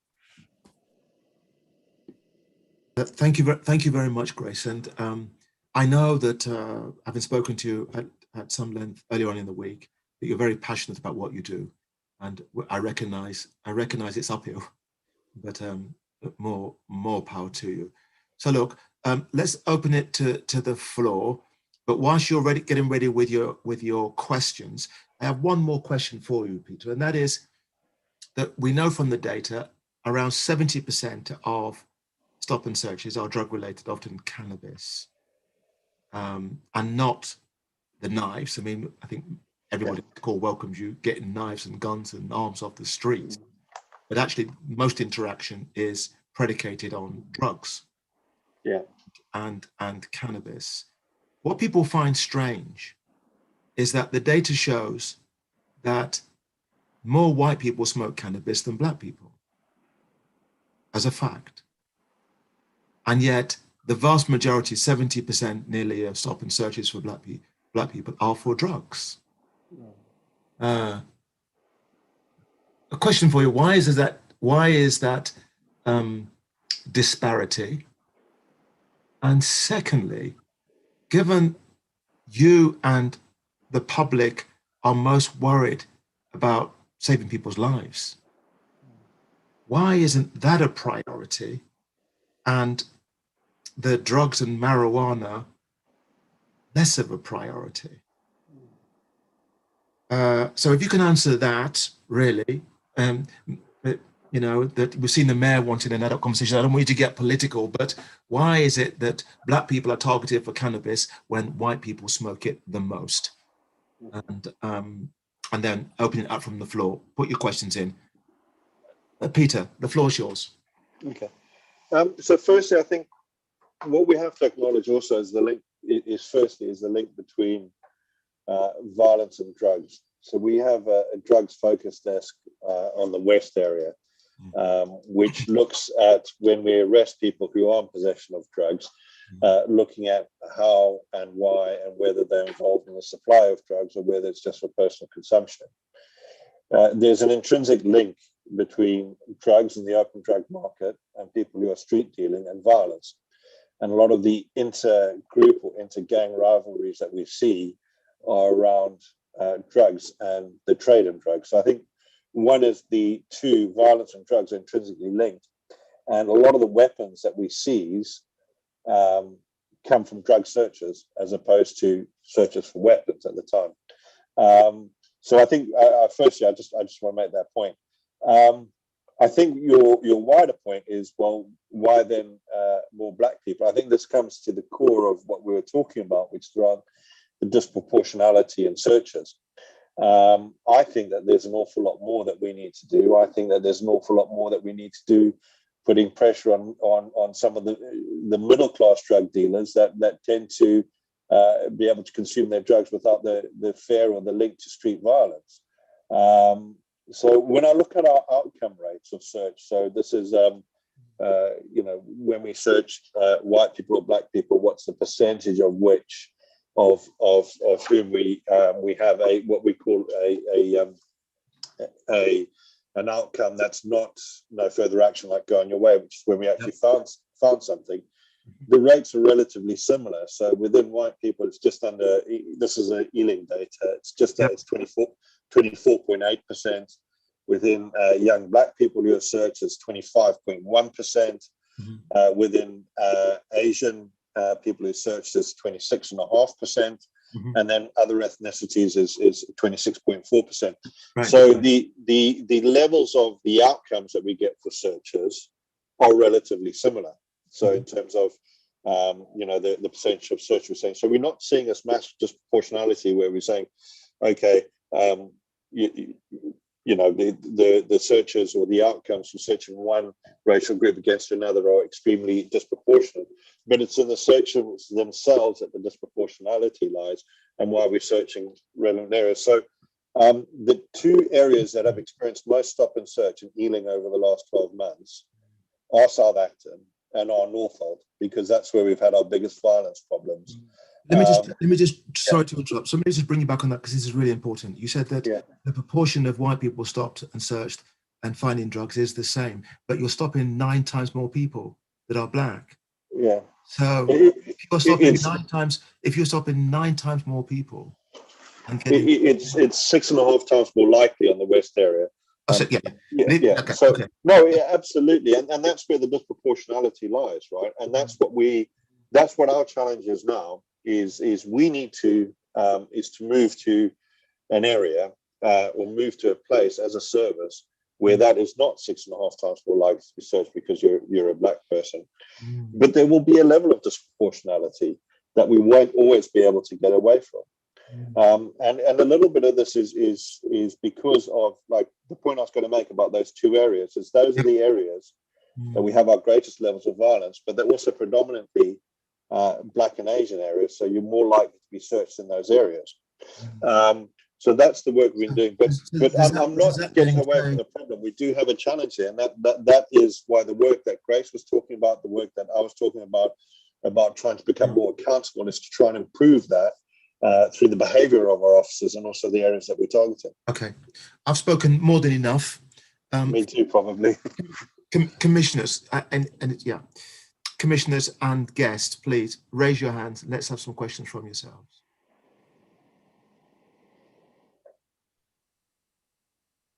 Callum's got his hand up. Callum, the floor is yours. Thank you. Peter, thanks for coming along to this meeting. It's very useful to get your views. I just wanted to pick up, I guess, on the point you made in your initial comments about disproportionality or proportionality, and then the question really about the point you made about the behaviour of officers. And I just really wanted to pick up on that and kind of combine that with the training of police officers. Now, clearly, you kind of yourself have kind of come into the police service at a later stage in life, not as people in my family have come in, who have served in the police, did it, 18, 21. I wanted to get your views on whether you think police training, which inevitably informs how police officers behave with the broad spectrum of our community. And I just wondered whether you think that, whether the police training, whether that's actually the force of the different, how they police to everybody, but also with regards to whether that's bias or people's own perspectives, whether that's actually up to scratch in the 21st century. What are our officers actually receiving the training that they need to be able to adhere to the Ealing principles that you kind of cited at the beginning? That's great. And I guess just to add to that, really, and that is particularly what Grace said, but when you've got people that are coming into police that are not even from London and probably only interact or see police in the Daily Mail or on the TV in crime dramas. Peter. Yeah, so I think, Callum, thank you for your question. I think you've made a very valuable point there. I think when I look back, I think a lot of the training that goes on at Hendon historically has been around the safety of yourself and your fellow officers. And I think that definitely has created a culture protect yourself, protect your fellow officers, protect the public. And so that definitely explains a little bit, shall we say, of the perhaps the overzealous use of things like handcuffs, etc. But we recognize that. So we've just completed a review of handcuffing. We've changed our officer safety training as a result of that. With much more focus now on verbal escalation and de-escalation, on actually just talking to people. Because I think that, I was quite shocked when I was in a different part of London and I was out on night duty as the senior officer responsible for half of London. I was looking after that. And we came across something where we had to stop and search somebody. And the person I was with immediately put handcuffs on the individual. And so after the stop and search had been concluded, I asked him, I said, was that someone you know? Did you have intelligence? Why the use of handcuffs? And he said, oh no, I do it to everybody. And that was a real moment of reflection for myself also as a senior officer in the police. And that is part of the review that we've done. So I think definitely the interaction around the stop and search itself, the use of handcuffing, it's something that we recognize we haven't got right. We've been, shall we say, perhaps too focused on the threat and not focused actually on engagement. So we have changed our training now and our officer safety training, which everybody goes through every year. So it's not like they go through once through Hendon and they don't get it again. So everybody will go through that training cycle, is updated to reflect that. Alan, do you want to come back at all on that? I guess I would only ask, do you think it's working? how are you measuring that change in culture and and the change and training and the different reviews, is there publicly available analysis or reviews that, you know, where it's kind of really showing the hold that thought, Peter and Nikki? Could I bring in Nikki, Steve, and Laura? And what we're going to try and do in the last 10 minutes or so is get some quick questions and quick fire answers. Nikki, Steve, Laura, come to the floor, unmute yourself. Thank you. Okay, so my question is, in terms of referrals or complaints regarding racism to the Independent Office for Police Conduct, so the IOPC, how does Ealing compare to other boroughs? One, Steve. I think we just need to engage in kind of forums where we can really bring serving frontline officers and young people experience these things together more often, but in an atmosphere that's trust. And I kind of feel like I've heard worrying things tonight, but don't really feel like there's that trust there. Understood. Laura, Nikki, who have I missed out? Nikki. And then Mohan. Hope you're writing this down, Peter. Trying to. Thank you. Laura, Dex, Nikki's already spoken. Yeah. So then Laura's spoken, Nikki's spoken, Steve. No, I haven't spoken, Simon. Laura hasn't spoken. Okay. Well, I have put my comments in the chat, but I just wanted to reiterate the fact that in Ealing, 3,800 Black people were stopped and searched last year, and all of those 3,800 were NFA'd. And I want to know how the police are going to... Stop. NFA'd, what does that mean? No further action. Okay. I want to know how the police are going to reduce unnecessary stop and searches of Black people, how they propose to ensure that the Ealing force is representative of the borough, and what training the police are going to be undertaking or are undertaking to address bias. Well, that's quite a lot there, Laura. So Mohan, hold your fire, because so Peter can get through at least most of those questions. Okay. I'll try and get through as best I can. First, I want to apologize because I don't have the IOPC data compared to Ealing. I can request that from the IOPC, and I'll get it and send it out to yourself. So I first want to apologize. I don't have that, so I don't want to give you a wrong answer. Secondly, was around a bit around how we're going to change unnecessary searches. So I want to talk about a couple of initiatives we've got in the West area, which go and also address a point about getting more contact with the people that are being searched themselves. So once officers come out of Hendon, when they come to West area, they get what we call street duties training, which is a local initiative that we've set up where we train those new officers locally also for a period of time and try and get them more attuned to what the West area is all about, the demographics of the West area, etc. Two key parts of that training. One is we do enhanced stop and search training. So we've actually got the trainers who do the Operation Servitor training, which is the counterterrorism stop and search training, which has a much higher rate of identifying people who are carrying weapons. So that gives much less what we call false positive when we search somebody who ultimately doesn't have anything on them and is NFA. So we have that enhanced search training that we fund locally to take place. The second thing is we have community groups now doing immersion days, which so they come in and actually spend time as a community representative when people are going through that local training. So do those immersion days, talk to them about the borough, about experiences, the history, etc. So that's how we're trying to address some of those issues and build that trust, which I think is a key thing, and try and reduce that bias also that we talked about. In terms of the 3,800 people, as you mentioned, sorry, that number doesn't ring an exact bell, but I have to take your word for it. Clearly, that's the objective of all of this work that we're doing, is trying to reduce the number of stops that are necessary to reduce the disproportionality. So the work that Grace talked about in terms of recruitment, the work that I've talked about in terms of enhanced training, the supervision of the use of force and the body-worn video. So, that's all about improving that picture. So when we talk about how do we track this, we have the body-worn video, which we review at the scrutiny panel. Any use of force has to be documented. So if someone puts handcuffs on somebody for a stop and search, they have to write a use of force form, and that's documented.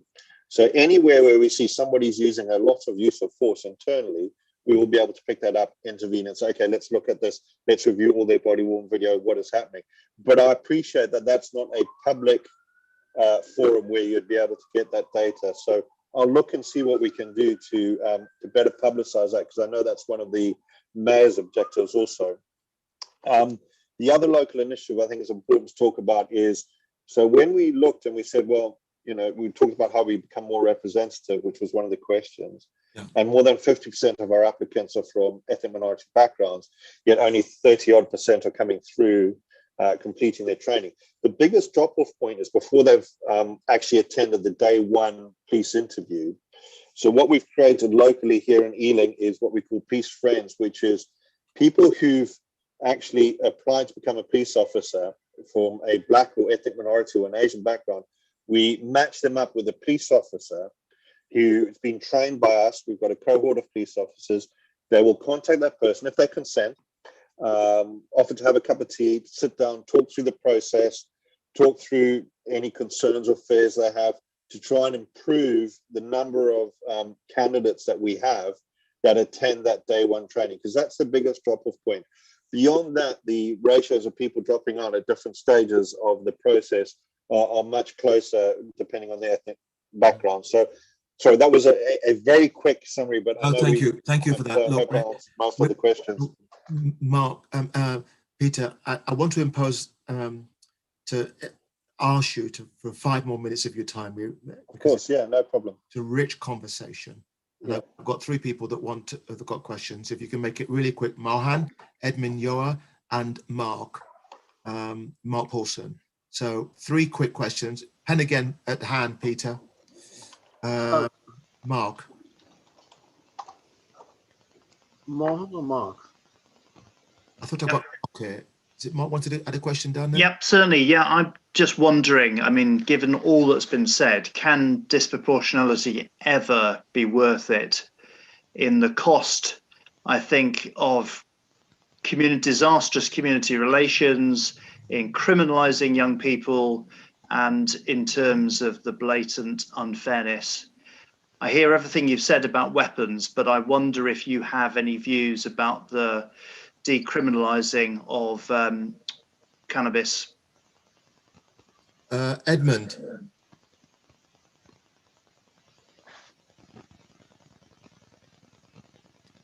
Off mute. Is that Edmund Y? Yes, you, yes. Oh, thank you. Right, just back to the basics. I'd like to know, do you really offer the person being stop and search that they can have a record of a copy of the record of the stop and search, or if they can get a copy of it? Thank you. And then I had Mohan, I beg your pardon. Just a quickie, there's a lot of research on recruitment which says that police seems to attract a more authoritarian kind of personality. So I don't know if there's kind of a mindset shifting that happens.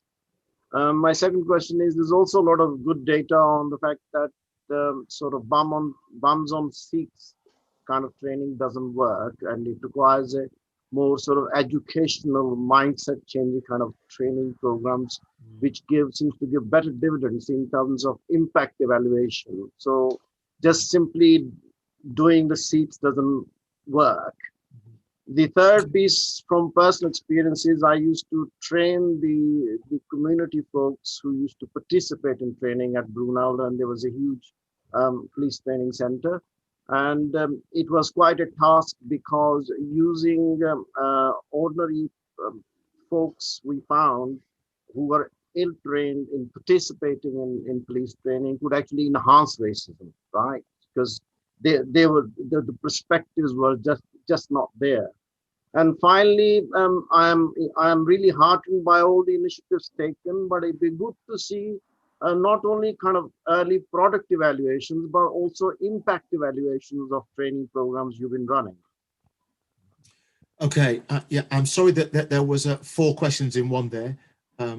Well, this is not to be answered now. These are just sort of pondering questions. Yeah. Okay, that's fine. That's fine. Peter. So I'll try and I think I've got most of that. So I apologize if I mess anything up. Please stop me and ask me. I'll start with the easy one first. Views around decriminalizing cannabis. Listen, we have to enforce government policy, right? Whatever policy government rules around cannabis, that's what we have to enforce. And unfortunately, as a very neutral party, I'm not going to get into a political discussion, so I can't really answer that question. But there is one point. There is one point, and this is really important, actually. Are there any latitude of discretion that you have, particularly in regards to you are one of the boroughs that is acutely dealing with violence, and so therefore, do you have any discretion to say this is the priority, this isn't the same priority? Well, yes. Violence is the priority for us. Make no bones about it. It's absolutely the priority. But there's also a strong link between drugs and violence. So I don't want us to be in a position where, I have to be careful. I say it's a public forum, of course. But what are we searching for when we want to stop violence? We shouldn't be stopping perhaps somebody who is just privately doing what they're doing, etc. But we should be stopping the person who's selling drugs on the corner or into the community, because that is associated with violence. So I think that's about as far as I can go. I'm really sorry to drill you on this. I'm really sorry to drill you on this, but this is really important, because you've said it a number of times, this link between drugs and violence. Now, if that cascades to the officers on the street, what you just said, there's a direct link between drugs and violence. Yeah. Police officers take that lead and go and stop black people at a disproportionate rate for drugs, because if you've suggested there is this direct link between drugs and violence, and so we get a self-fulfilling prophecy because of this link, which isn't borne out in evidence. The vast majority of people that take drugs are not involved in violence, and black people take less drugs, and yet the stops and searches are that much higher. So this needs to be unpicked. Okay.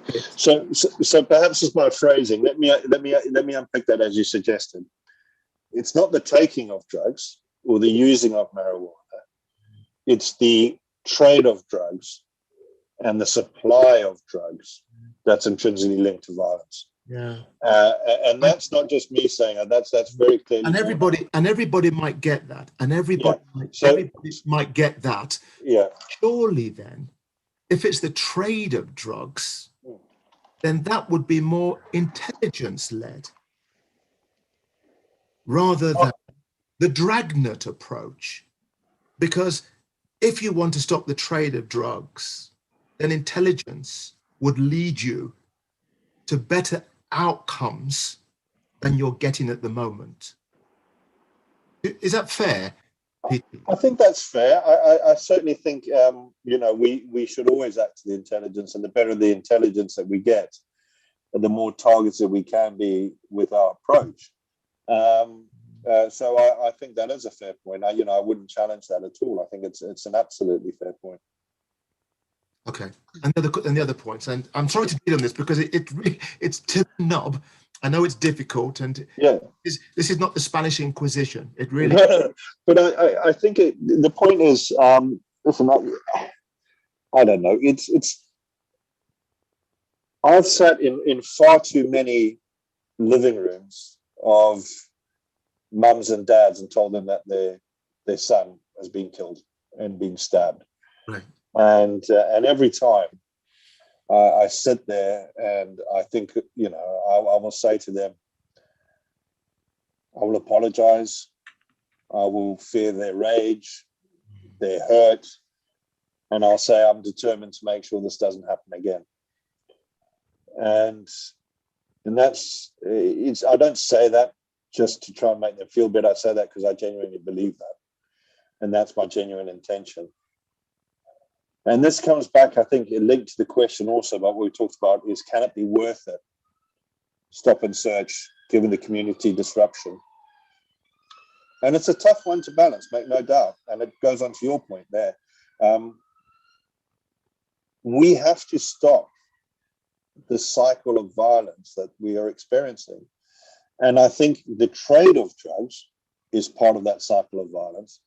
Too many times I've been sitting because it's a drug deal gone wrong or something like that.